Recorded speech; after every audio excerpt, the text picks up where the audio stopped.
hello guys बर्तमान आम आस बिजुआणी भोजी करने एठारे देखिपे केते अलिया करदे आम झाड़ू करूँ सब झाड़ू कर सारापर आम सफा सुतर कर आम कंडा बसाई प्रस्तुत कलु समस्त लगी पड़ सफा सफी कारण सफा थे ही आम भोजी संपूर्ण हो पार आम आसलु भात रांधियापी भात बसई सेपटे गोटे चुली प्रस्तुत चली सागे सागे आम माछ छाणा आरंभ कलु देखते माछ छणा चली तापर आम पापड़ छाणिलु पापड़ छाणा भितर निआर समस्या होता तथापि धुआमाड़ खाई आम पापड़ सब छाणिलु तापर आम घांटा घांटी कलु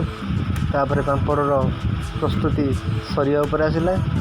समय क्रमे यह भी सरिया को लगिला एपटे भात हो गला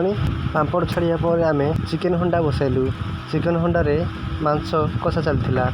आम देखिलु धुआंमय चारिटे हो जाइए तेणु आम बाहर को चलीगलु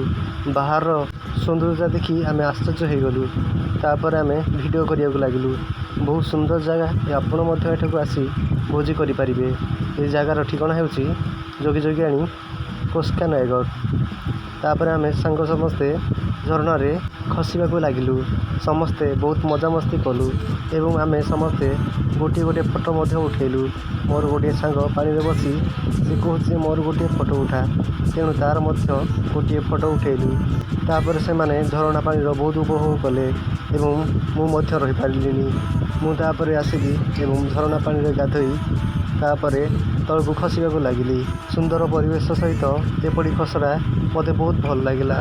एवं तापर आम चलिलु खाइबापी खाइबा आमर प्रस्तुत होती आम खाइबू आम खाइबार विभिन्न प्रकार आइटम होता जेपरिक भात माछ मांस